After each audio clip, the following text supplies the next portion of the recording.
Hi, everyone. Good afternoon to you all. Welcome back to the Edward Kremers Seminar in the History of Pharmacy and Drugs. My name is Lucas Rickert. I'm the George Adjunct Chair in the History of Pharmacy here at UW-Madison. I'm also the Historical Director of the American Institute of the History of Pharmacy.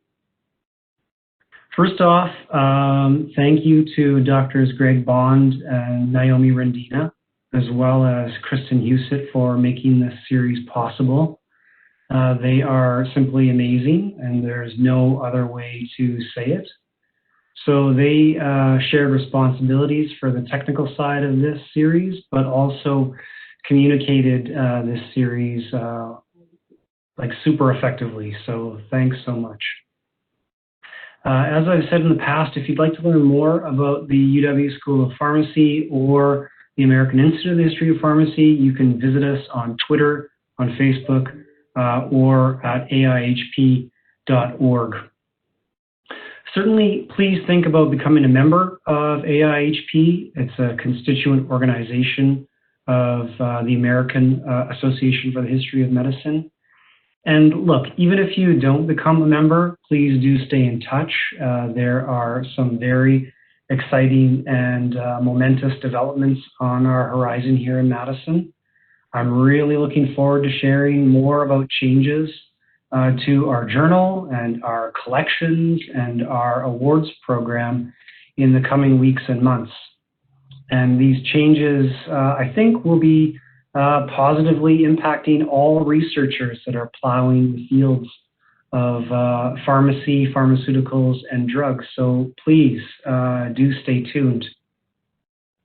This is the final talk in our cannabis series. If you missed any of the other previous talks, you can see them on the American Institute of the History of Pharmacy YouTube channel and watch them at your leisure. Today, we're joined by Dr. David Guba, Jr., who will tell us about his forthcoming book, Taming Cannabis, published with McGill-Queen's University Press. The big picture idea behind this whole cannabis series was to offer a broader perspective on cannabis and showcase ideas about the circulation of knowledge, policing, and even perhaps the defiant nature of cannabis. There's sometimes a tendency to analyze a given intoxicant or medical product through just one lens.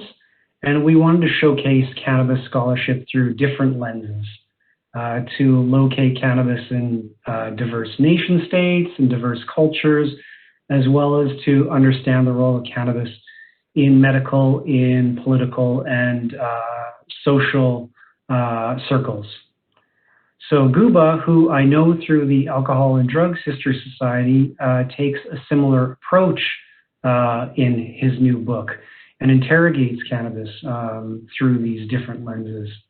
But who better than the series editor to talk about his book and to introduce Dr. Guba? So I'd like to invite Professor Erica Dick to join me. Hi, Erica. Hi, Lucas, and hi, David, and hi, everyone. Thanks so much for having me virtually present. It is my real pleasure to be part of this Kreminar series today and to be introducing David Guba.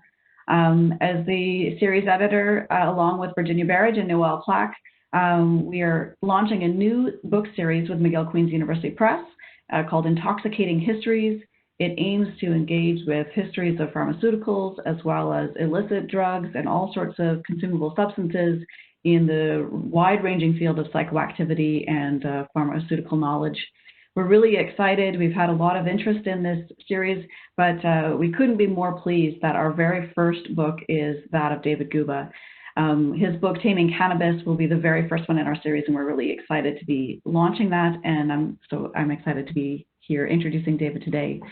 Not only is this a really excellently written book, a very readable book, but it introduces people, and readers will be excited, I think, to be introduced to some new challenges and some new ways of thinking about the way that cannabis moves through different geographical spaces, but also how that then triggers different social reactions as well as medical and especially psychiatric reactions.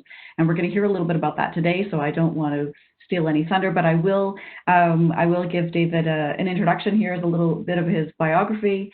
David Guba Jr. earned his doctorate at Temple University and is currently an assistant professor at the History of Bard Early College in Baltimore City and an adjunct associate professor at the University of Maryland Global Campus.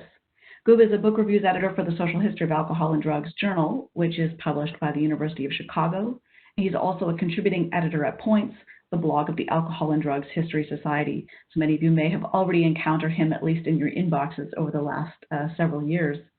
So his first book, which he'll talk about today, Taming Cannabis, Drugs and Empire in 19th-Century France, is examining France's first foray into medical cannabis during the 1800s and the ways in which the country's imperial ventures in North Africa shaped popular and official perceptions of the drug both then and now. His work on the colonial history of intoxicants in France has also appeared in Salon, Slate, The Conversation, Quartz, Religion News Service, and The Washington Post. We are absolutely thrilled to hear this presentation today, and I know from hearing previous presentations that this promises to be a very engaging and thought-provoking presentation. So take it away, David. Thank you. All right.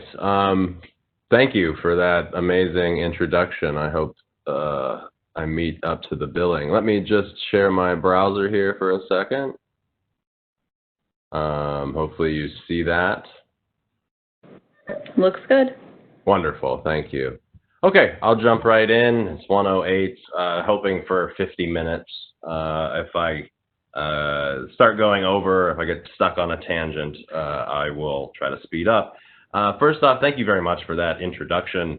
I got nervous just hearing about myself. But thank you to the University of Wisconsin School of Pharmacy for sponsoring these amazing Kreminars. Thank you to Luke and Greg and Kristen and Naomi and Erica, who I just found out today was going to be introducing me. Thank you for being involved. Thank you as well to the AIHP. The previous presenters, I learned a ton. I really enjoyed, and I watched a couple of them more than once. So I really, really enjoyed the series, and I hope you are all as well. So thank you to those watching now, and thank you to those watching in the recording. In today's presentation, what I'm going to talk about is why I wrote the book. I'm going to briefly summarize some key chapters and some findings, and with whatever time I might have left inside that 50 minutes, I'm going to talk about what I'm working on now. And then we'll, of course, have our Q&A. So as most modern French histories do, the story of cannabis in France, for me at least, started with Napoleon. Back in 2013, I was a doctoral candidate at Temple University, and I was prepping a lecture on a modern Euro survey course and doing the traditional story of Napoleon. And I had remembered from just earlier reading this factoid of Napoleon apparently passing a hashish ban in 1800 in Egypt. And the story goes, more or less, that he passed this ban to protect the army from backsliding into savagery and to prevent disorder among his troops, who were more or less marooned at the time in North Africa, cut off from supply lines by the British Navy. And this is a prominent factoid in the professional and popular histories of cannabis. It's framed in many ways as the first cannabis prohibition in modern Western history, certainly in modern French history. It's also portrayed as punitive, anti-Muslim, as an early effort to civilize North Africans. For example, in a book recently published called Shooting Up, A History of Drugs and War, which is a pretty solid book on Oxford University Press, he argues, Kamiensky is his name, quote, "The ban should be seen for what it was. The European invaders penalized practices that had been inherent to local tradition and customs from the early 13th century. What had once been part of the way of life in Egyptian society became considered evil and thus outlawed by the newcomers led by Napoleon." So I gave the lecture. It went incredibly well. As you can imagine, talking about cannabis to a group of college students goes. Many of you have that experience too. And I decided to do what many shouldn't do. I changed my dissertation topic in the fourth year of my studies. I had already done a prospectus and defended a prospectus on a quite dry dissertation on UNESCO at the time, which several people have since done a much better job than I was going to do. I rewrote my prospectus. I convinced my advisor to sign off on it, and that fall, the next fall in 2014, off to France I went to figure out this story of cannabis in 19th century France. Before I went, of course, I did some preliminary research to try to get my bearings in the literature, and there were other prominent facts and factoids in French cannabis history, both popular and professional, that I found and were going to be used, or I was going to use them as sort of signposts, these big moments that I was going to try to find the historical realities underneath. So, of course, one of the other factoids outside of Napoleon's hashish ban that many of you have either read about or even written about is Sylvester de Saussy and the myth of the hashish-eating assassins. Here's a picture, a more contemporary picture from the 1600s of these assassins at work. And then, of course, there was also the very infamous story of Dr. Moreau called Dr. X by Théophile Gautier, and the Club de Haschichons, or the Club of Hashish Eaters in 1840s Paris, which was frequented by French Romantic literati and artists such as Baudelaire, Gautier, Dumas, Hugo, and Delacroix. And here's a picture on the right from Daumier of one of these sessions. I also found in my research, and I included this in my prospectus, I looked at the actual laws in France against cannabis. Clearly, there was this issue with a civilizational conflict in Napoleon's Egyptian campaign that caused him, so I thought at the time, to pass this law. And so I wanted to see current laws and if there was any sort of rhetoric inside current laws that also pointed to what I was starting to call in my own notes the North African connection. So current drug laws in France are formulated around the foundation set by a law that goes all the way back to 1970. It was passed in December of 1970. And I found the published minutes of the debates of the National Assembly leading up to this 1970 law. And the law itself was passed in a very tense moment. It's after the Algerian War. There is a period of heightened tensions over immigration from North Africa, as well as immigration restrictions. We're also talking about the immediate wake of the New Left student protests of 1968, May 68. And there was also a concurrent rise in drug crimes at this time, somewhat associated with the New Left student movements, but also not. And then there was this really important event that was made very important. A young teenager was killed by overdosed in the town of Bandol in 1969, and this was the tipping point that pushed the National Assembly into looking at this law.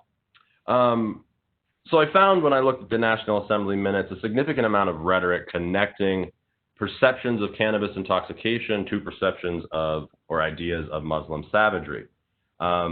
Several jurists on all sides of the political spectrum, left, right, and middle, talked about the need to expel quote-unquote undesirable foreigners engaged in drug smuggling, including hippies and persons who travel excessively to the Middle East or Far Orient. Another socialist deputy echoed this sentiment, arguing that the student rebellions, street violence, and the rise in drug-related arrests all stemmed from, quote, the introduction of foreign elements into our country that brought with them radical philosophies and at the same time drugs. These alien ideas and drugs, this minister concluded, have duped France's youth with promises of artificial paradise, which is itself a very important phrase inside the history of cannabis in France that I'll get to in a second. And thus, because they're seeking this artificial paradise, the deputy argued, they are a social danger. And then the best quote of all that really got me thinking about this, and like there's something here that no one's talked about. There was a Gaullist deputy named René Chazelle, and he argued, quote, not only does the young drug addict destroy himself, but he also becomes a social danger. The word assassin, moreover, does it not derive phonetically from the word for the sect of hashish smokers? The affiliation between drugs and crime is not only assonance, it is a reality. So after finding these early data points, I guess we could call them, in the history of cannabis in France, I started to develop a hypothesis. I started to feel that popular and official perceptions of cannabis in France are seemingly historically, and probably presently, entangled with and built upon stereotypes linking cannabis intoxication, and especially hashish intoxication, with Muslim savagery. Cannabis is portrayed as this quintessential drug of the untamed Orient, and specifically of the Muslim Maghreb. Cannabis is also seemingly deemed a cause and consequence of barbarism within Arabo-Muslim cultures.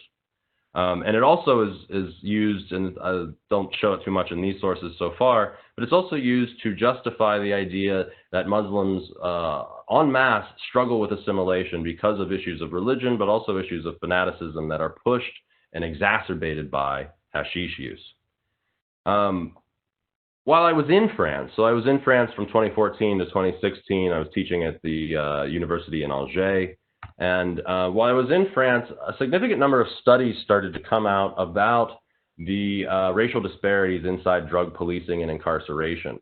If you know anything about French history or modern French history, since 1978, it's been illegal to take statistics based on race or ethnicity, especially if you're a state organization.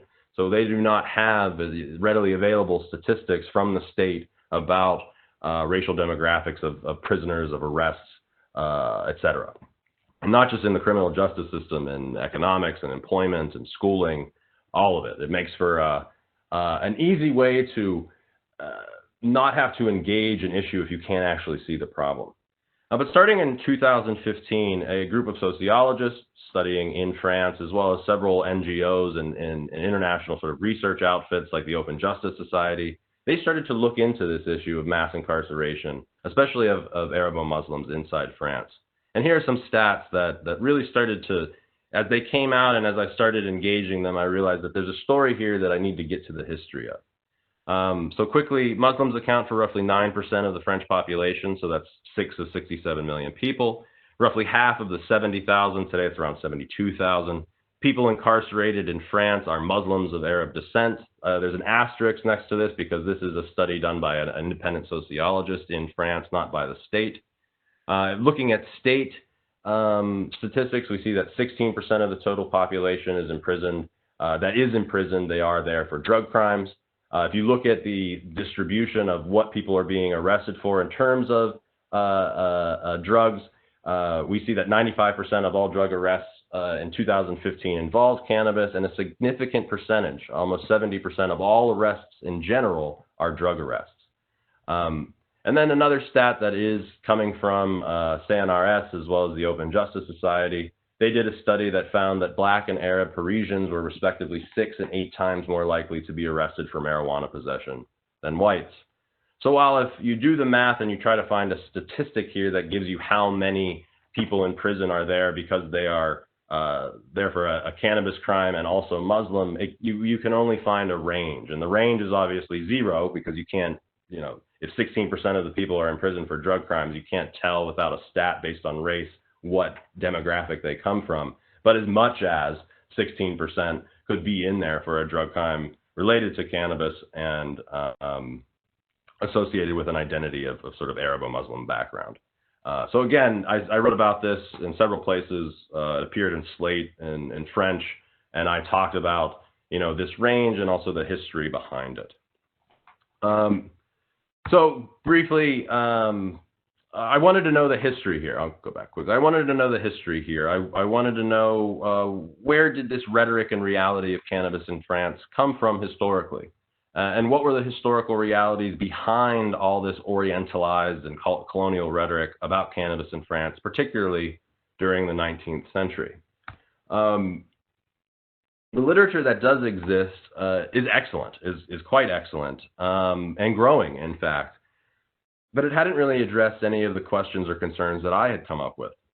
Most of the books that you see up here are opium-centric, focused on the development or historical development of addiction, called toxicomanie in French. Newer works are mostly focused on the 20th century, either the period around the first national drug control statute passed in 1916 or the law of 1970 that I already talked about. Alexander Marchand, who's pretty active in the Alcohol and Drugs History Society, his new book is absolutely excellent and looks at what he calls the impossible prohibition and its sort of contradictory application from 1970 to modern day. But there was very little discussion in these outside of Descours-Gatin's work on opium in Indochina. There was very little discussion of the background of colonialism, no monograph specifically on cannabis, nothing on this apparent North African connection, little info on actual cannabis use in France or its colonies before the 1960s. So this is where I came in. I set out to chart this mostly untold story from 1800 to 1970, and I got about a third of the way in my dissertation and ultimately the book. I don't need to talk any more, although I can and very much want to, about the series Intoxicating Histories. I'm incredibly honored to be part of this series and the first book in the series. The editorial team, Erica, Virginia, and Noelle, I could not be in better editorial hands, I think. The table of contents is on the right. It's a 6-chapter book, intro and conclusion, notes, and index, pretty standard in that sense. And today I'm going to briefly talk, in the time I have left, about 3 or 4 of the chapters. Okay. Drink break. So within the first couple months of researching Napoleon's Egyptian campaign, because that's where I wanted to start, and searching for his hashish ban in the military archives of Paris, I discovered 2 things.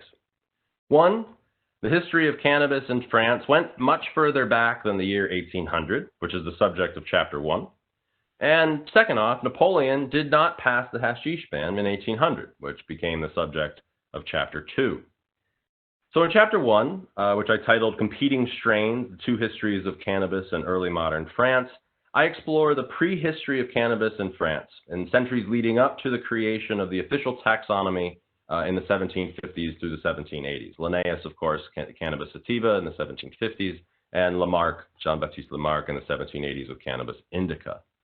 All of us, I'm sure, are familiar to some degree with the historical taxonomy of cannabis, which is now into 3 species: Cannabis sativa, categorized by Linnaeus in 1753, Cannabis indica by Lamarck in 1783, and Cannabis ruderalis by a Russian scientist who I can never pronounce his name, and I apologize, from the early 20th century. And the slide you see here, these are both images from 19th century pharmacopoeia, and they're English language pharmacopoeia. They just had better pictures than the French. And I am always struck by these pictures, and yes, you can certainly see the distinctions that they are trying to draw between the flowering aspect and the seeding aspect, to try to draw a discrepancy or a distinction between the 2 species, but they oftentimes do look quite similar. So as other speakers have discussed, Duval especially, there is an ongoing debate about whether or not cannabis has multiple species or is merely just 1 species with multiple strains. Duval's first chapter in his new book, The African Roots of Marijuana, does an excellent job of talking about sort of the change of cannabis between the 30th parallel north, that grown above the 30th parallel north tends to promote, it's better for hemp, more conducive for hemp production. Those below the 30th parallel north tend to be better for THC production and the production of resin.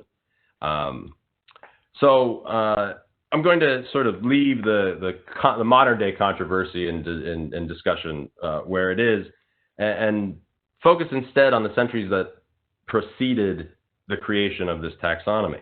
Because in France, for centuries before this official classification or official bifurcation, there were 2 competing strains of cannabis that appeared in popular and academic discourse. The first, which would become Cannabis sativa in the sort of medical or the botanical documents, was called Chanvre cultivé, or cultivated cannabis, grown for hemp in the West. The other was Chanvre des Indes, or Chanvre indienne, grown in the Maghreb or the Middle East for intoxicants, which were only present in the West in the centuries leading up to this taxonomy in rhetoric. So you have quite a significant reality of cannabis grown and cultivated for hemp that exists in France in the centuries leading up, but only in rhetoric do you see this discussion of cannabis grown in what we today would consider the global south for intoxicant production. So my thesis in this chapter is that the notion of 2 distinct species of cannabis reflective of 2 distinct cultures and civilizations was historically articulated in France centuries before the official taxonomies of Linnaeus and Lamarck. And this distinction was most often articulated through a rhetoric of empire and patrimoine, or national heritage in French, that glorified the civilization and cannabis of the West, and particularly France, while demonizing those of the non-West.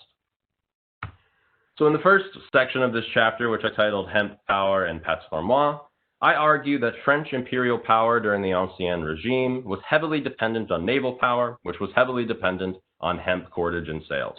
The average man of war in the 18th century carried roughly 100 tons of cordage and sail, compared to roughly 75 tons of weaponry.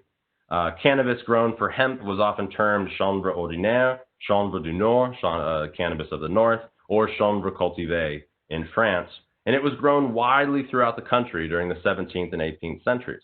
And this legacy provided the sociocultural backdrop for the biological taxonomy of cannabis sativa, especially in French, or particularly in French discourse.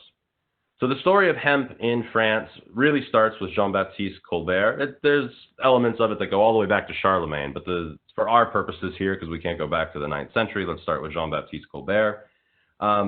He is responsible in the 1660s for building a network of coteries royales, so royal crown-owned rope factories, and he established them in 6 major port cities in the 1660s. The one you see here is in Rochefort-sur-Mer, and is actually still there to this day.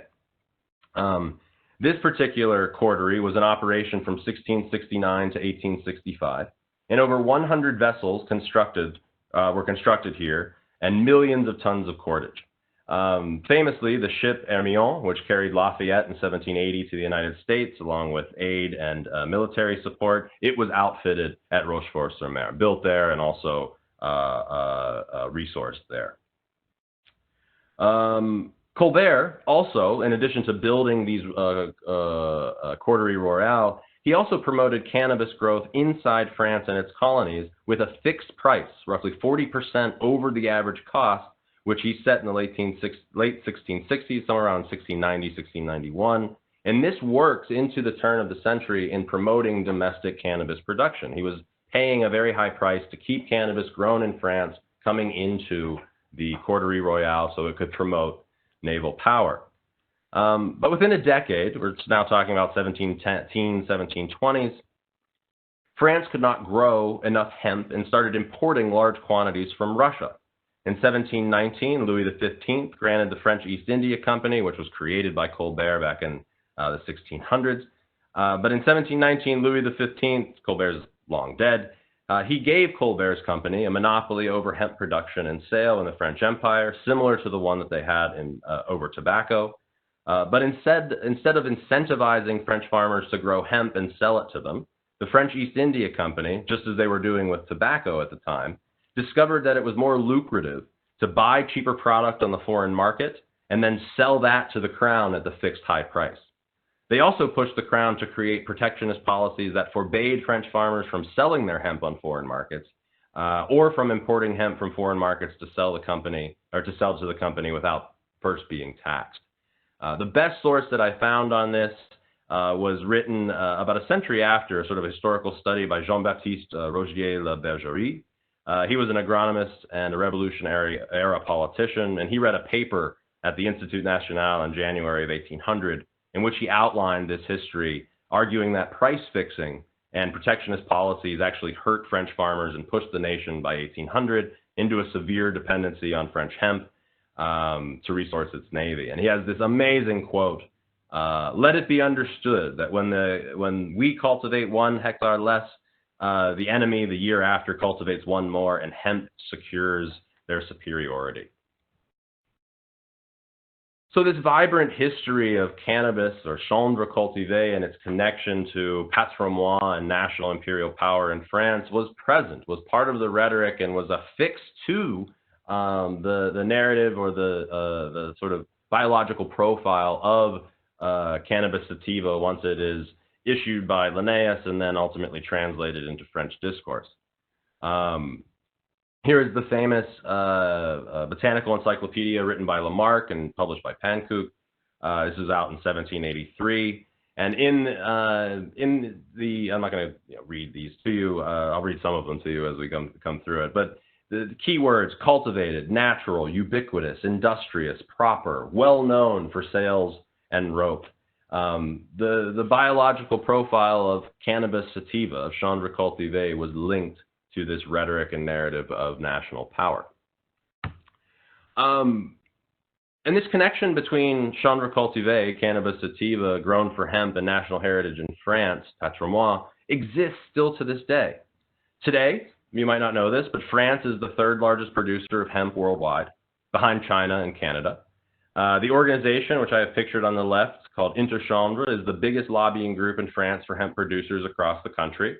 They have pushed for the easing of laws that allow for growing cannabis that have small traces of THC in it. They've also been pushing to grow cannabis to contribute to the growing CBD market inside Europe, which is legal in the EU, but is sort of caught in some legal tensions inside the French hexagon.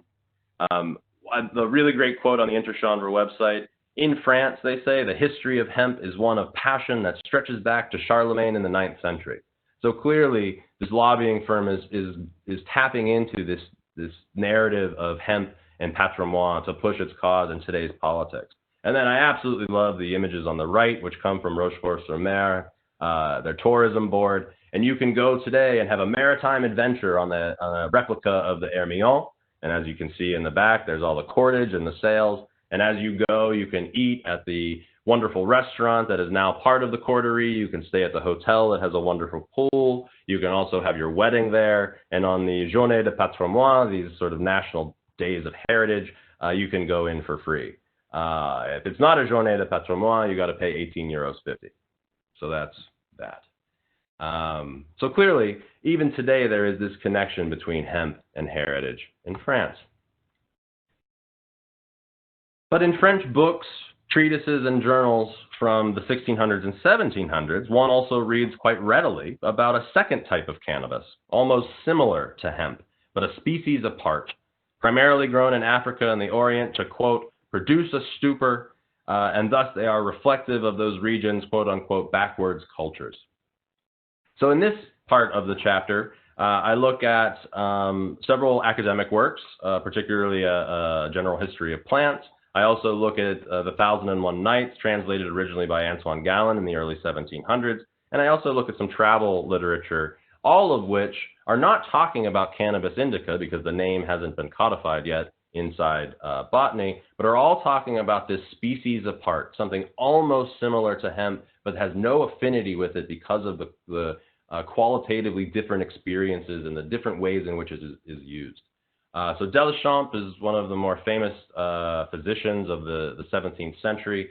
He is mostly famous for pushing surgery and also for his translations of pretty much every Roman and Greek text you could imagine that existed at the time for medicine. This is what he argued in his general history of plants after he did devote a whole section to Chanyre cultivé. When he got to Chanyre indien, he called it axis, which was an attempt to phonetically spell hashish. So he said, called axis in Persia, the plant is almost similar to hemp and used by many to mitigate pain and forget worries. Many also have assured me that the seeds and leaves of this plant are marveled for their ability to procure lust, which allows one to conclude that this plant has no affinity with hemp. So something that is almost similar, but because it's used for immoral purposes, it thus has no affinity. As I read more into Antoine Galland's piece from 1704, and there's such a huge backstory to the 1001 Nights and its translation. When Burton got a hold of it in the British context and the sort of the English-speaking context, he added a bunch of stories to it that weren't a part of the original translations of Galland. But in the original translation of Galland from 1704, there's the famous story of Sinbad le Marin, the sailor. And in the fourth voyage, which is not often talked about, there are other voyages that are much, I guess, more entertaining, involving a cyclops and involving a giant egg and an eagle. But in the fourth journey of Sinbad, he is shipwrecked with several comrades on an island where he is met by, in French, Galland writes, les noirs, ces noirs, the blacks. And this is what he said of the misadventure that sort of ensues. We were served a certain grass. They were captured and imprisoned. We were served a certain grass, inviting us by signs to eat it. These blacks, again, ces noirs, had first presented this herb to disturb our minds and thereby take away from us the sorrow which the sad knowledge of our fate should cause us. And they gave us rice to fatten us. As they were cannibals, their intention was to eat us when we got fat. This is what happened to my comrades who were unaware of their destiny because they had lost their common sense from eating the particular grass. Since I had kept mine, you can imagine, lords, that instead of fattening like the others, I became even leaner. And the story goes, and this is just the beginning of his fourth voyage, while the cannibals are feasting on his comrades, he slips away and starts another adventure involving a king and a princess and so on and so forth. So clearly, in a different format, obviously literature, folklore, compared to a botanical text, we have a similar rhetoric about a certain herb, a certain grass, called axis, almost similar to hemp, but is used for lust and used for cannibalistic purposes and therefore is different, is a species apart. Travel literature from the late 18th century, Carsten Niebuhr, very famous traveler, I believe, with the Tot expedition. This was a book that Napoleon was a big fan of and actually pulled from when he was creating his ideas for the Egyptian campaign. But Carsten Niebuhr, he described one instance of a servant taking a bit of hashish, or what he was calling at that point a sort of herb. And hashish in Arabic means grass. So the translation of hashish to herb is a one-to-one sort of literal translation of what they were looking at the time. Eventually, hashish will come to take over the notion of herb, and this doesn't happen. This doesn't happen until the 1800s. But he recounts, Niebuhr recounts a story of a servant who eats cannabis, believes himself to be invincible. A soldier comes to try to tranquilize him or beat him into submission, but he doesn't take and keeps going because he believes himself invincible. It's something that would become wrapped up in a later myth about cannabis in France. And then Cennini de Manoncourt, in his voyage into Egypt, he writes, cannabis is cultivated in the plains of Egypt, but they do not draw hemp from it, as in Europe, which it probably could provide. In the absence of alcohol, the Arabs compose a variety of preparations from which they procure a state of intoxication that provides happiness and pleasant dreams.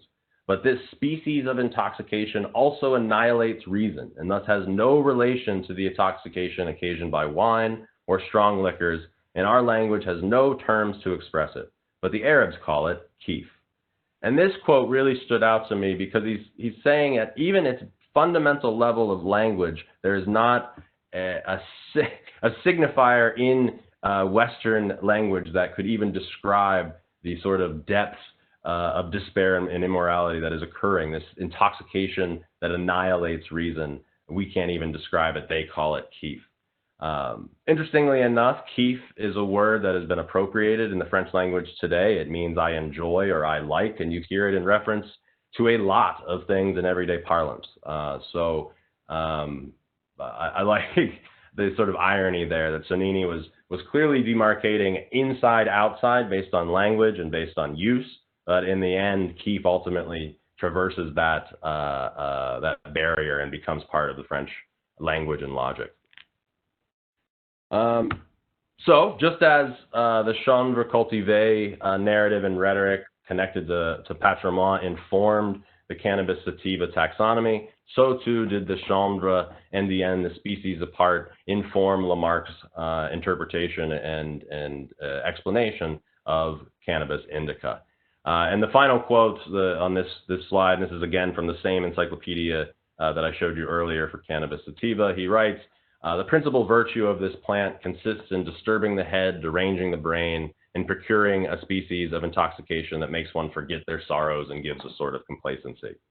So again, firmly built inside this narrative of destroying reason, immorality, uselessness, not using it for something that's useful like cannabis sativa, and these sort of rhetorical maneuvers were used to really create the bifurcation between the taxonomies even before you see the classification.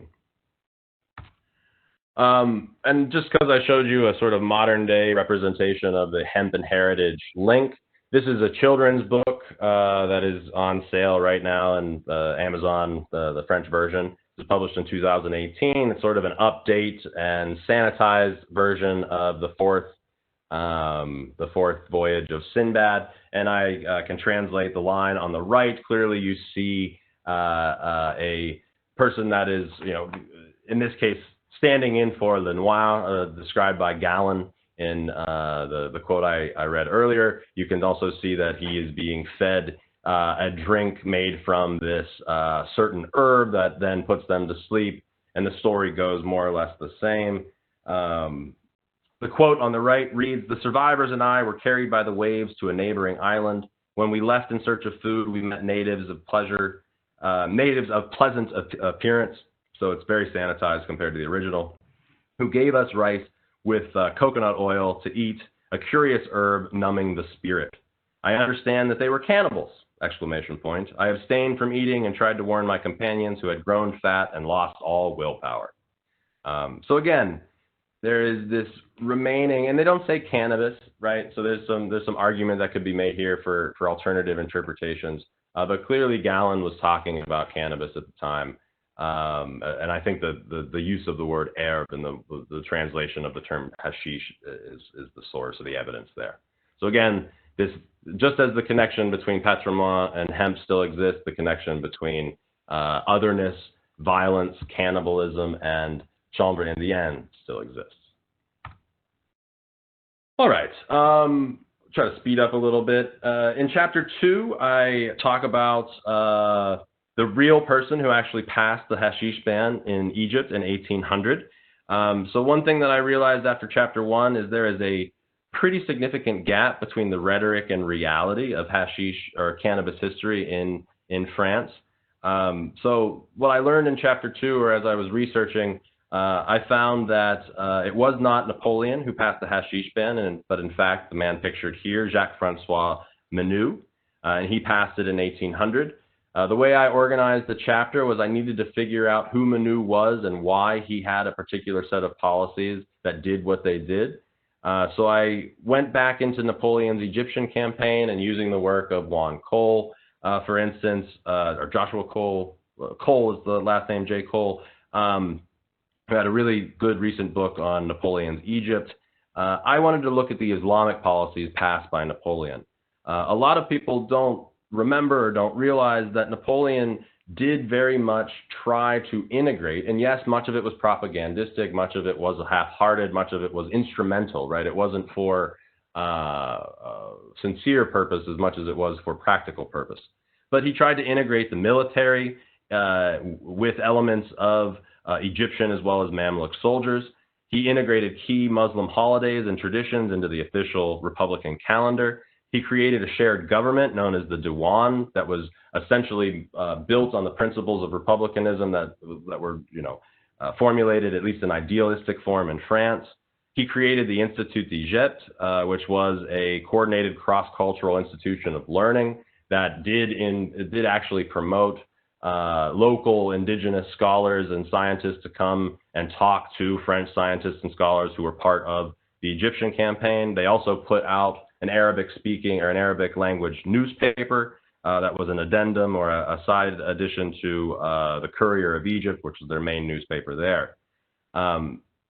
These Islamic policies, as they were called, created in some soldiers, not nearly a majority of them, but in some soldiers, particularly Abdallah Menou, this idea that the best way to push republicanism in the Maghreb was to integrate elements of Muslim culture and particularly Sunni elite culture into French universal republicanism and even science.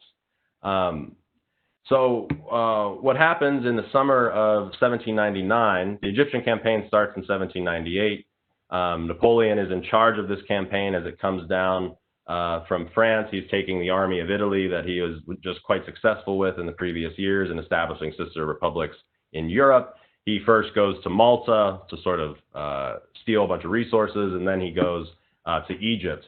In the first 6 months, they win quite handily. They're able to set up all those institutions that I just listed. But very quickly, insurgencies develop and rebellions develop, and it becomes clear that it's not going to be an easy campaign.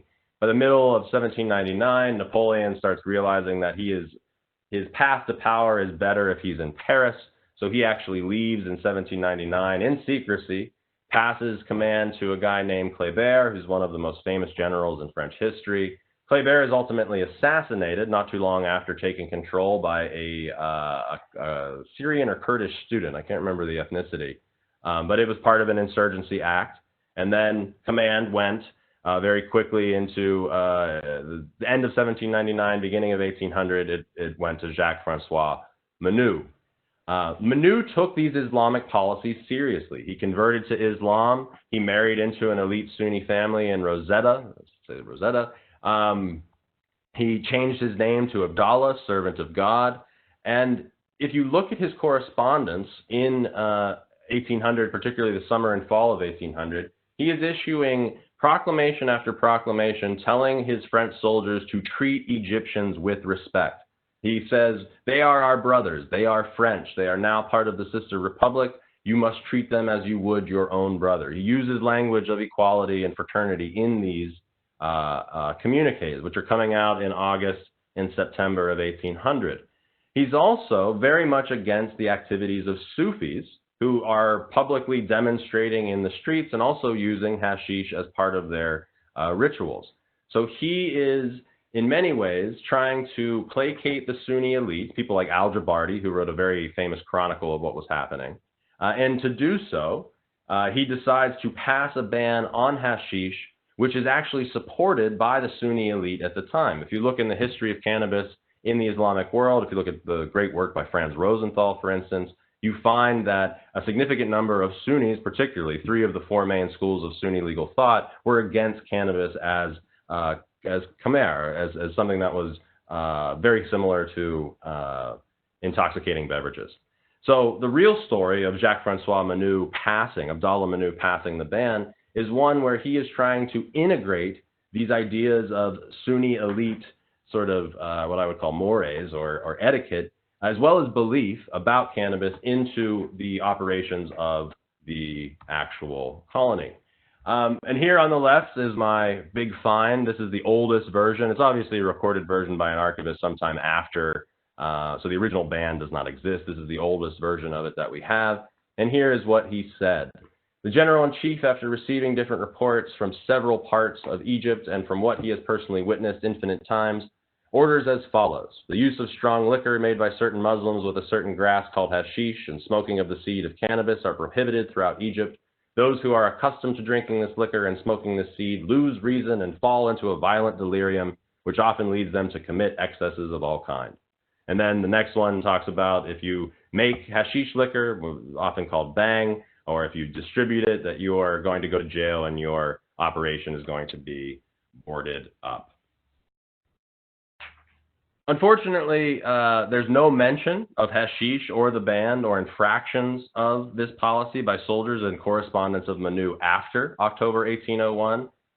The campaign ends pretty abruptly within the next 10 months, the last 6 months of which are spent really just hanging on by a thread, figuring out who's going to surrender. Menou actually loses a significant amount of support from his own soldiers, many of whom surrender on their own. And the hash ban gets sort of washed away or overlooked in sort of the chaos that ensues as France is finally pushed by the Brits and the Ottomans out of Egypt. As for Menou, he went on to serve in Italy for Emperor Napoleon. He brought his wife and son with him to Europe. Both unfortunately died of disease, some kind of, I believe it was plague, in Italy in 1809, and they are actually both buried. They were transported to Cimetière Père Lachaise in Paris, and you can go visit their graves today. So those are the first 2 chapters. I've been pretty long-winded, and I'm going to breeze through chapter 3 quite quickly into 4, because that's more of the pharmacy stuff, and I promise to end in 8 minutes, somewhere in there. Okay. The 3rd chapter looks at Sylvestre de Sacy and the myth of the hashichon. This is a well-tilled field of cannabis history. Isaac Campos has an excellent section in his book Homegrown about this. Jim Mills talks about it. Twan Peters and Stephen Snelders have an excellent article that touches on Sacy, also on Moreau. So there's some significant work on this. I've also published this chapter already in the Social History of Alcohol and Drugs in 2016. And basically the story is Sacy was this linguist. He finds several sources that makes him believe that he has enough proof to say that hashish was the origin of the name of these assassins. He finds more or less 2 sources out of hundreds that call these assassins by every other derogatory name at the time. But he likes this connection. He also mentions the Egyptian campaign, and he's one of the first people to misattribute the hashish ban to Napoleon rather than to Abdallah Manu. So it really starts with Saucy is where you start seeing the slippage of who actually passed this ban. So Saucy writes his piece in 1809. He argues that hashish is the reason these assassins do what they do. It's the origin or etymology of their name. And this is published everywhere. What I contribute in this story of Saucy is not so much of what Saucy said. Most people had already known that. I don't contribute too much to that.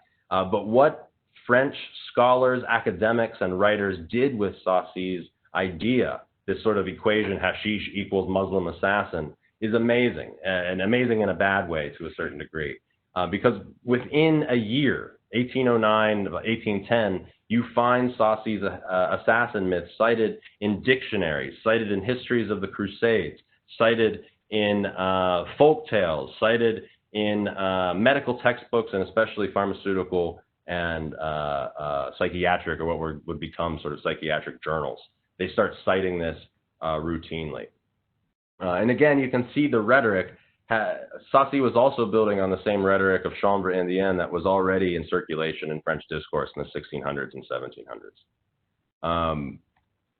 So where I jump off from chapter 3 into chapter 4 is I look at, and I was not a medical historian before this started. I was more an intellectual sort of cultural historian, very much more comfortable in the history of ideas than I was sort of the history of medicine. I had to learn quite a bit, but I quickly learned through the sources that physicians and pharmacists were the ones that really took Saucy's ideas to heart and ran with them. And this is one of the more ironic, interesting elements of the book, I think, is that even though there is racism wrapped up with perceptions of cannabis that, yes, have led to prohibitions at numerous times, they end up being much more complicated than this traditional idea of white Western Europe civilized versus bad non-white, non-Western Orient bad, this sort of stark dichotomy.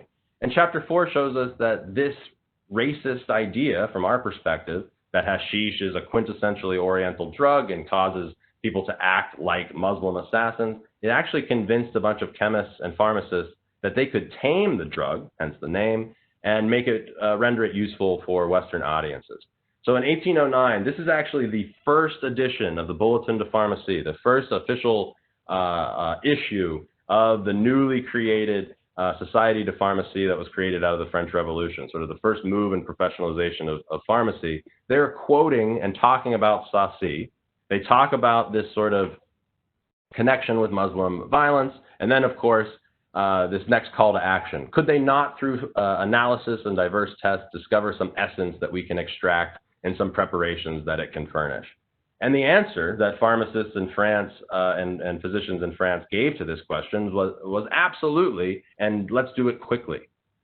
So already starting in the 1830s, and this, I think, is a really important addition to the history of cannabis, because especially if we take the previous talks that we've had so far as a model, a lot of people want to start this conversation sometime in the 1850s, 1860s, 1870s. The real heyday of cannabis in the West, at least in the French context, is starting in the 1830s and waning by the 1850s. And you have, because of the ideas of anti-contagionism, which is the idea that epidemic disease is caused by miasmas that attack the central nervous system. This is how they understood plague, for instance, mixed with homeopathy, which has been discussed in previous presentations.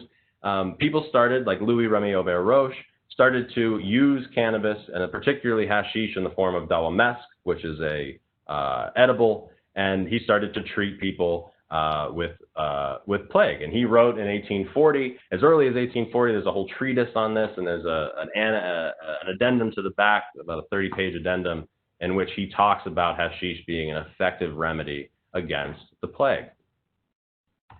And when you look at the rhetoric, again, they're connecting to Saucy, who's then connecting back to the Chanyre indien rhetoric from the 1600s and 1700s to push a new medical theory. I had learned from Monsieur de Saucy and other authors that there existed in the Orient a plant resembling hemp, the effects of which were intoxicating, and I heard of the quite general use of this drug among Arabs. Monsieur de Sacy gave it the name hashish. I therefore sought it out, profoundly convinced that if this plant had intoxicating properties, it must have some medical power over the nervous system. I thus must point out that this substance, hashish, may well become very useful in medicine. I believe it is a drug not to be neglected. Those who experience it will recognize the therapeutic value against the plague and other diseases. A powerful statement about a drug that is really brand new to a certain extent on the French market, and also associated with what we would consider a very derogatory understanding of the Muslim world that is believed to be the originator of the drug itself, which is obviously not the case. Very quickly, Moreau is another doctor, but in the field of psychology. He also believes that he can use hashish to mimic insanity, particularly insanity of Muslim assassins. Talks quite a bit about Sacy in his famous work from 1845 on hashish and mental illness. He is the famed Dr. X of the Club de Hashishan, but in my book, I wanted to focus on him as a doctor rather than a cultural figure in French Romanticism. And as others have written before, he is considered one of the originators of psychopharmacology, because of his insistence that hashish was a psychotomimetic cure for insanity. This idea that if the hashish can mimic the symptoms, that can help beat back the symptoms and the disease that are causing insanity in the first place. And he was big on dawamesk and coffee. And finally, and this is where I'll probably have to finish, this is the end of chapter 4, so I'm going to leave a couple chapters out, which is fine, because I want to hear questions. By the 1840s, doctors were really upset with dawamesk. Rafji talked about this in his presentation. Duval has talked about this in his work.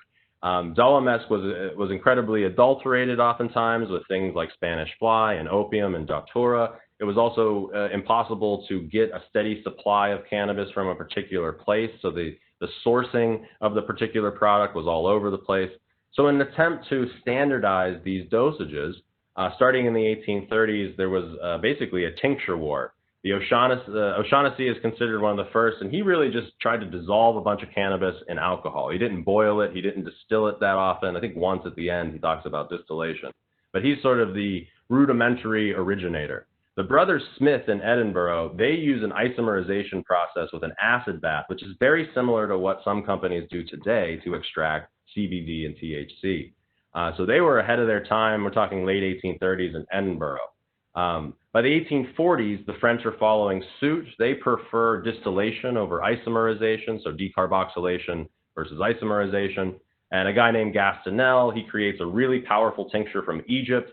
And then there's a guy from Paris named de Courtive, who also creates a really powerful tincture. And they actually have a war in the courts over who created it first. In effort to push his cause, de Courtive sends a guy named Gastineau sends a guy named Villemin to Paris to argue that he came up with this particular tincture first. And he also mentions that tincture cures cholera. And in 1848, there's a big cholera epidemic. A bunch of French physicians who heard Villemin's testimony at the Academy of Medicine, they push hashish tincture. They had tried to use it on about 7,000 patients inside Paris at numerous hospitals. Of course, it doesn't work because cannabis doesn't cure cholera. And this, I argue in my book, is the beginning of the end for hashish tincture. By the 1850s, late 1850s, early 1860s, you start hearing and reading about cases of cannabis or hashish poisoning. So this connects very well to what Rafji showed us in his sources from 1857 or 1851, I believe, in the United States yesterday. But in the 1850s, and it's largely in France thanks to this failure to treat cholera, that tincture of cannabis starts to fall into disrepute. And in chapters 5 and 6, I talk about how now that cannabis is no longer medically viable or authorized, this narrative of Muslim savagery becomes readily available and used heavily by colonial officials and colonial doctors to push for cannabis prohibition in French Algeria, which they ultimately do in 1857 for a short period of time. And that's where my book ends, more or less. Sorry for the rush to the end there, but I think that's a good place to finish it for now. Am I just talking to myself? No. No. Good. Thanks so much for that smashing talk, David. As you catch your breath, and have some water, I'm just going to invite Professor Erica Dick back as well. I think we'd both like to ask you a question before we turn over to the audience. Just a reminder, folks, that Professor Dick is the editor of the new Intoxicating Histories book series, also Tier 1 Canada Research Chair in the History of Medicine.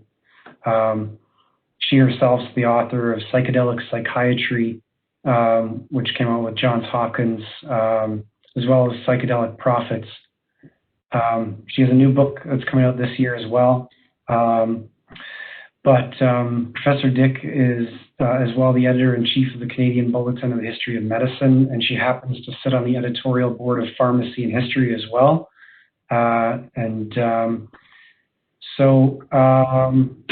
Erica, are you there? I'm here, Luke. Did you want to ask a question of David, or shall I ask a question of David first? I have many questions. I can try to boil it down to one sort of complex one to give you a chance to drink some water if you want, David. Sure. Is that okay with you, Luke? Yeah, please.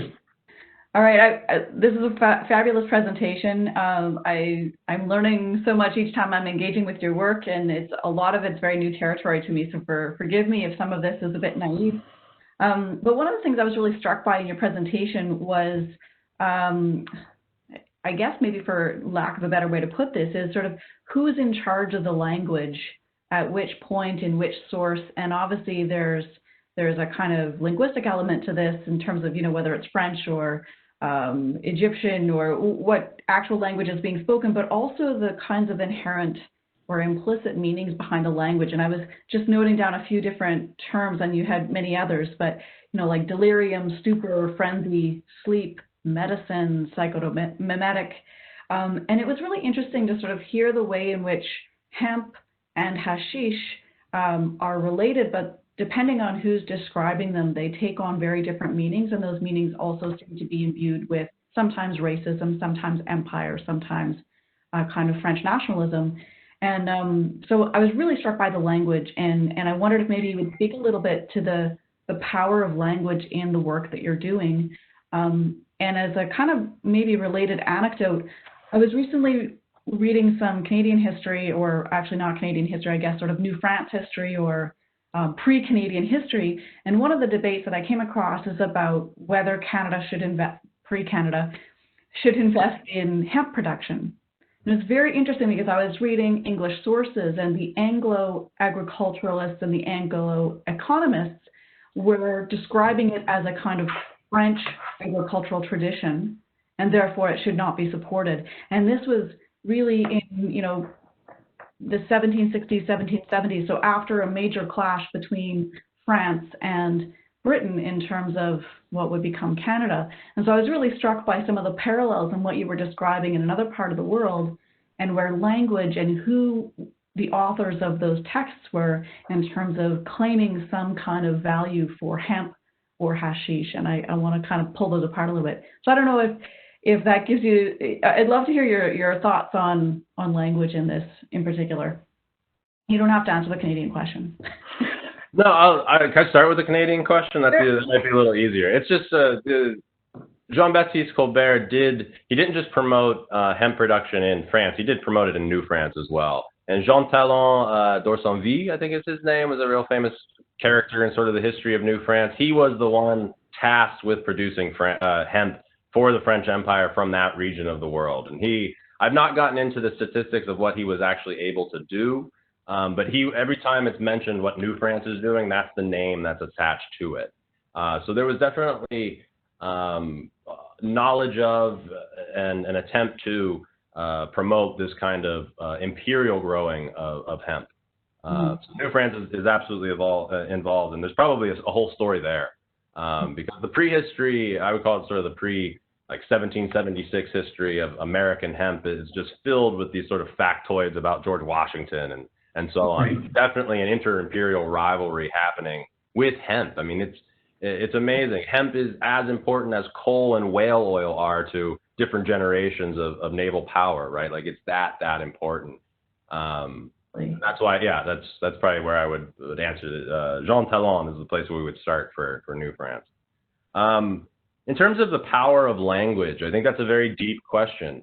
I start my first chapter with an epigraph from Derrida in which he talks about drugs as a rhetoric, not as a natural poison, but as a rhetoric that involves judgments and evaluations and exclusions and inclusions and things of that nature. So I've always approached the study of drugs almost from an intellectual set and setting perspective, that the actual drug itself is seemingly, at least in the sources that we're going to look at, is less important or less interesting than the way in which it is articulated, the way in which it is given value, or the way in which it becomes an anti-value.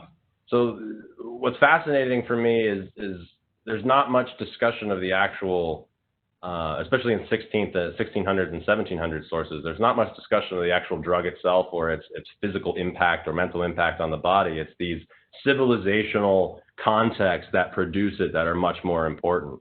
So the power to articulate, I keep using that word, but the power to give meaning to the actual physical experience is really, really important. The other thing I'll say about the power to name is that it's incredibly important for the professionalization of medicine and pharmacy. That is, in many ways, that's the name of the game, is the naming game, and the ability to, I have the training, I have the license, and I have the backing to make this name. So Saucy, for instance, not so much in medicine, but in philology, he has that name. He's a member of Napoleon's sort of advisory board on the Orient. He's the #1 scholar in the entire Western world at that point, for all these languages. He knows like 25 languages at that point. He never traveled to any of those places, which is fascinating. Never once got further south than Italy, which I write about. What he said had power. There were only 1 or 2 sources that I found in 1809, 1810 that actually argued against his etymology of hashish. They were quickly, gone. You don't see any of it really coming back until Brière de Boismont in the 1850s. But yeah, the power to name is wrapped up with the power and authority to produce knowledge, first in philology, and then in terms of cannabis, and then also in medicine. And that's, I think that's where I would try to put that very big question. That's a great question. Mm-hmm. Thank you. Yeah. I have a couple of questions. I don't think that are nearly as deep or eloquent, but one is about the contemporary situation. I know you've written a little bit about cannabis as a cure today, COVID-19. Can you just, there's so much talk about how COVID-19 fits into the history of pandemics, whether it's plague or what have you. Can you say a bit about how cannabis has been used or abused in sort of a contemporary setting? Yeah, absolutely. I wrote about this to a certain degree in the Washington Post early April of this year. And I was struck very quickly into the COVID pandemic. There were these news blurbs coming out, and not like by big channels, by things I'd never even heard of, about like Kyle Turley, a former NFL player, basically, who runs a dispensary now, claiming that, you just come to my shop, I'll give you some weed, COVID will be gone, everything's going to be great. And he would get a ton of press. And I like to write in the popular media. It's a way of getting our name out there and making sure drug history matters to a certain degree and is informing at least somebody who's interested. So I tried to ride that news wave, and I immediately drew parallels with what happened in the 1840s, in 1848, and especially with cholera. And the rhetoric was almost identical. And it wasn't coming from Kyle Turley in the 1840s. It was coming from the most renowned doctors, physicians, practitioners, pharmacists that you could find in France. We're talking about the best, the top of the top, people who are running Bicêtre, people who are running Sepulchre, like the big hospitals inside Paris. And they were calling it a wonder drug, and they were calling it this marvel of Western science. And And they were also staking, to go back to Erica's question, they were staking the professional reputation of French pharmacy on the ability to render this drug, to tame this drug, and make it effective. So I just got sidetracked. So COVID. What I wanted to write about in that piece is, one, we've been here before. We were here back in the 1840s, and during pandemics, there's so much misinformation. Even today, there's so much misunderstanding, especially in the early stages, that people psychologically, I think is a big part of it, want an easy fix. They want a silver bullet. They want the cure immediately. And with, in the same in the 1840s, cannabis was all the craze. I think it was this nice sort of overlap. Was very easy to consider it a wonder drug. You had, it was rising in popularity to such an extent in the 1840s that Gautier called it the new champagne. Like that's a hell of a quote, right? He called it the new champagne. So it was very similar, I think, to the last 10 years today, the last 10 years from now, or previous 10 years before today, where cannabis is moving in that same sort of upward momentum, a new career cycle. And my big concern in that paper was, in the 1840s, promising the world for cannabis ended cannabis to a certain extent. It led to the downfall of it as a drug, and it allowed this rhetoric from the 1600s to really rear its head, strengthened by Saucy's assassins myth. So when they get to French Algeria in the 1850s, the colonial officials are quite literally looking for real-life hashichon. And when they find them, that's it. It justifies everything, and it's almost like the medicine never even happened. So what I wrote in WAPO was, buyer beware, especially cannabis companies. And there was a recent report that came out even after I wrote this from Canada.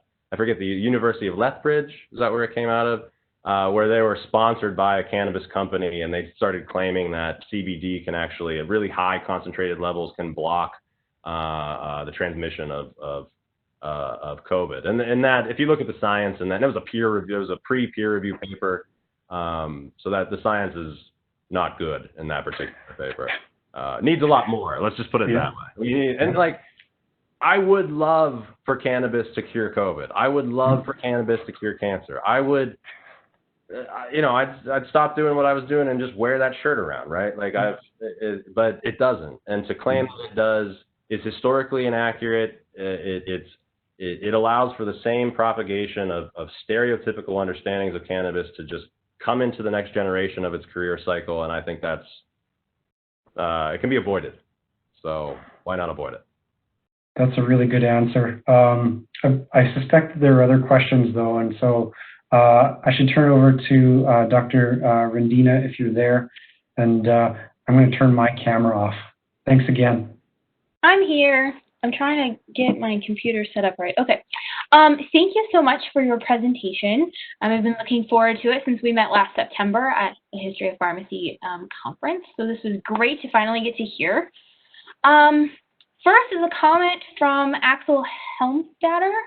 He says that some people might know that in German common language, kiffen is a term to describe cannabis smoking, which is obviously derived from the Arab word kif.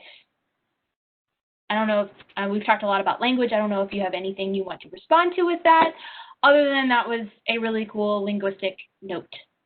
Yeah, I agree. I have a piece coming out with the anthology that Luke is an editor on. It's MIT Press on the global history of cannabis. And I actually talk a lot about the German and Italian contributions to cannabis medicine in the 1840s. And there is, interestingly enough, a pretty vibrant, in both countries, a vibrant discussion starting as early as 1846, 1847, and that word does come up in the German context, kiffen. So yeah, I was aware of that, and that's a great note. Sort of the reverse travel through colonialism of language is always fascinating to me. Cool, thank you. Dr. Higby asked, did Magendie, sorry, I don't speak French, or Bernard do any cannabis experiments? Who? Can you spell them? Magendie, and then Bernard.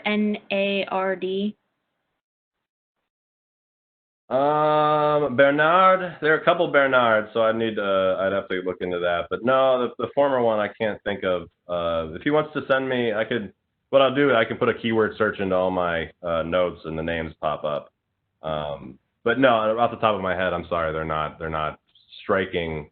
I will say this. The Club de Hashichon is the most famous sort of self-experimenting, well, I call it in my book, it was scientific to a certain extent. It was a bunch of literati sitting around in a hotel at Ile St. Louis, a beautiful hotel, still there to this day. It's actually owned by some kind of institution of learning. Like it has all the aura of a hash party, right? Of playing Orient on the Seine, as I write. But it did have this sort of medical element to it as well. And throughout the 1840s, there were dozens of doctors, dozens in Paris as well as in other major cities, who were doing their own hashish clubs. So it's very, very possible, especially if they were practicing in the 1840s, that they were doing their own sort of self-experimentation. And I found information on self-experimenters all the way through the 19th century, through the end of the 19th and early 20th centuries. It becomes much fewer and fewer. And it also becomes associated with things like hypnotism. There's a really famous physician named Charcot. The only reason I remember this, I was reminded this morning, I did a French history panel this morning for another conference. And Charcot is a famous doctor who was really big in hypnotism. And he eventually is sort of pushed out of French medicine as a charlatan. And one of the other things that he's big on is hashish. So it really shows you, if you look at Charcot's career versus somebody in the 1840s, hashish goes from being a wonder drug, able to be used to fight the deadliest and most feared diseases, to something associated with hypnotism and charlatanism. So yeah, and to not answer your question, I don't know about those particular two, but if they did, there's definitely a possibility that they're in there. Good. Thank you. Aaron Ackerman says, Professor Guba, did your research lead you to any information about a company called Grimault of Paris, which manufactured and globally distributed cannabis indica cigarettes for asthma, etc., in the 19th century? Yeah, so if I had not gone like 40 minutes over in my talk, I would have talked about Grimault. Grimault and Company is a pretty interesting topic. They start somewhere in the 1850s. They last all the way into the 1950s, so it's a century-long pharmaceutical company. They also, by about 1860, they're purchased by Rigaud, which is a perfumery and cosmetic company. So they're also associated with that world. But Grimault, as far as I can tell, and I'm planning on writing a paper for the conference in Wisconsin in September, if that's happening virtually or not. But I'm writing about Grimault right now. I have found quite a bit. There's a significant, I found over 10,000 advertisements, if you can believe it. Chris Duval has certainly helped start that process. He found thousands of them in the British Empire context, but I found them everywhere. I found them in Asia. I found them across French imperial space. I found them in Africa. Found them in the United States. So they were an enormous company with international reach through what I'm calling sort of a multi-level network of local, regional, and international actors. So I'm trying to, as best I can, without being able to get into the archives right now, I'm trying as best I can to sort of chart the size of this organization. There are also really interesting moments in the history of this organization. In 1916, France makes cannabis illegal. They don't really push that part of the drug law that hard. It's mostly a drug law passed against opium and cocaine in the context of the First World War. But Grimault and Company actually is lobbying the government, the French government, and then ultimately after World War I, they're lobbying the League of Nations to give them an exemption from the cannabis statutes that are currently going through national and international law. So by 1925, cannabis is included in the opium statute, or 1926, and Grimault is sort of stuck. Like, what do I do with my cannabis company? And they actually get the exemption from the League of Nations. I think the official statute comes down in 1931. They finally get the exemption. So yeah, there's a huge story there. I'm still tracking down where they got their cannabis mostly from. That's not discussed much in their archives. I'm trying to figure out, there's a lot of discussion, and there were actually tests done on their cigarettes at the time in Germany, so I know the composition of the cigarettes. I know what they were pushed for in terms of asthma. But I really want to get at the connections with the perfumery industry and also the way in which this international business works, because if you look at cannabis today and the international conglomerates, Big Bud, as it's called by many, it appears that Grimaud was there way before any of the other ones were. And that's a fascinating story. So that I hope to make that a chapter in the second book, which will cover more of the late 19th and early 20th century. Very cool. Thank you for the answer. Yeah. Kate Johnson asks, could you please speak on how cannabis may have influenced French writers or philosophers in the early 19th century? In the early 19th century, I'm better in the middle 19th century probably for that. Not so much. What's that? I think that's okay. Mid 19th century. Yeah, I mean, like the big cannabis writers and cannabis philosophies that come out are, of course, Baudelaire's Le Paradis Artificiel is probably the most consulted, and I have a different read on that book. It was actually one of the tougher things I had to push through the review process of this book. A lot of the reviewers didn't like my take on Baudelaire. There's a really good book by Jonathan Lesch who really addresses this. And I kind of take my argument a little bit from him and cite it, of course. But cannabis, as an influence on philosophy, or particularly the Romantic movement of literature, cannabis served as, I would call, an anti-virtue, as something that you consistently look to as a foil against which you define the virtues of Western civilization. So for Baudelaire, his foil of hashish was he always compared wine to hashish. Wine is this beautiful thing from the West. It's associated with Christianity. It gives you great joy when you're with other people. He has this wonderful line that sets all these different kinds of French wine into context. He's like, if you're going to write a sonnet, you need to have a Bordeaux. If you're going to, do this, you need a rosé from the Loire. If you're going to, have a celebration, you need a champagne. And then immediately in that same book, he goes to talk about cannabis in terms of the devil, right? It's this devilish thing. So I think in terms of Romantic literature, hashish shows up time and time again as an anti-virtue. It shows up in Dumas' work, and I know I'm going more literature than philosophy, but I think it's more influential in literature than it is philosophy. And at the end of the day, the two are meeting in certain points. But it's always, like in Dumas' work, it's associated with vengeance and associated with evil and associated with the same kind of things of sort of the Chanyre indien tradition.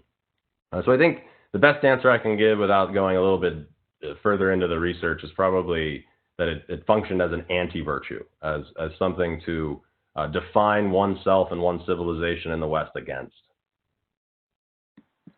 Yeah. Thank you. Mm-hmm. Aaron Ackerman followed up, and he said, interesting, or they actually, I don't know, they said that I found some Grimaud cannabis cigarette ads in British Columbian newspapers, which they are happy to send you pictures and or citations of, if you would like.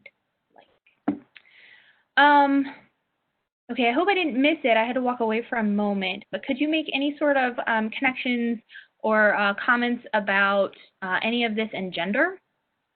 That's a great question. That actually came up in my my conference earlier today. I will say one of the weaker parts of my book, not by design, because I certainly was trying to bring in discussions of gender as much as possible, but discussions of gender were not a part of, at least the source base that I looked at a great frequency.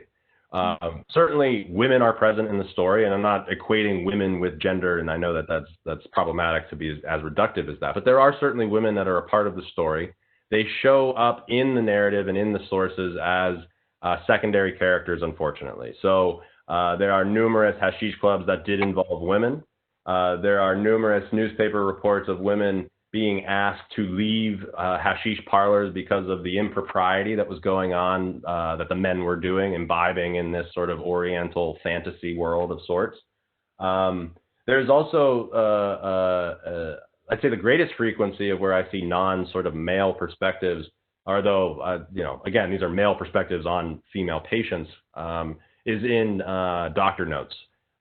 So from the 1840s and 1850s, I mentioned Louis Remy Aubert Roche, I mentioned Moreau, Gastinel as well. There's another physician down in Egypt called Clot Bey, who's quite popular, quite famous.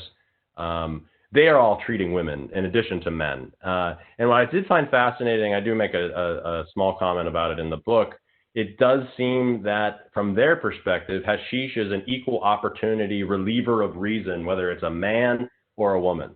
Men are going to lose their reason because of this drug and therefore, either be able to cure themselves of insanity or be able to cure themselves of plague because of this drug. And women also are experiencing that same sort of moment of suspended reason. There are discussions of hysteria involved in some of these female patient files, so there is a connection already brewing, and hysteria becomes much more of a concern of the late 19th century in medicine in France, but it's still there. So yeah, gender is present. I am hopeful because I found sources already in the late 19th century where women are smoking hash as much as men. And I found magazine illustrations in a couple popular magazines in France in the 1880s and the 1890s, where one of my favorites is two reclined people from the bourgeoisie, definitely the Belle Epoque, in sort of black blazers and black trousers, and they have the monocle and they have hats. They look very proper. One's a man, one's a woman. And they're both smoking from hash bowls, and in the cloud is the 1001 Nights of the Arabian Nights. So clearly, there's a man smoking, there's a woman smoking. I want to get at, one of my biggest goals for the next project is I want to know more about the people using cannabis, less about the people authorizing information about it, to go back to Erica's comment.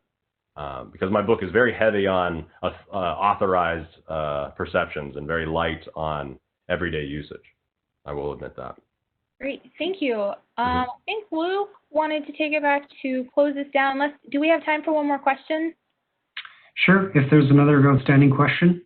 Yeah, Ava Ward asks, first says hello, and that she wanted to ask about Menu's ban on hashish in Egypt. If this was to appease the Sunni elite, were elite perspectives influenced more by religion or working class use of hashish? That's a great question. It's definitely both an issue of class and an issue of religion. As I mentioned before, 3 of the 4 dominant schools of Sunni thought at that point, and even still to this day, viewed hashish as a problem. So there is a religious justification for it. Manu was very light on Quranic justifications for things. It's clear in his personal correspondence that I think he loved his wife. I don't know if that's even important, but he knew that what he was doing was for a political purpose, right? He knew what he was doing was for a political purpose. So I would argue that probably in Manu's eyes, it was just as much of a class issue as it was a religious issue, but probably in the eyes of the Sunnis that he was placating, the notion of there being a strict separation between religion and society wasn't there. So you have to also understand, Manu is a revolutionary through and through.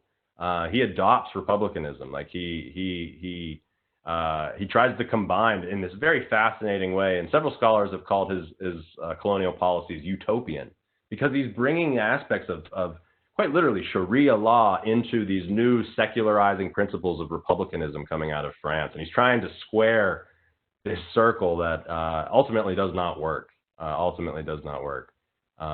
yeah, that's a great question. Thank you for the answer. Yeah. Over to you, Luke. Sure, thanks.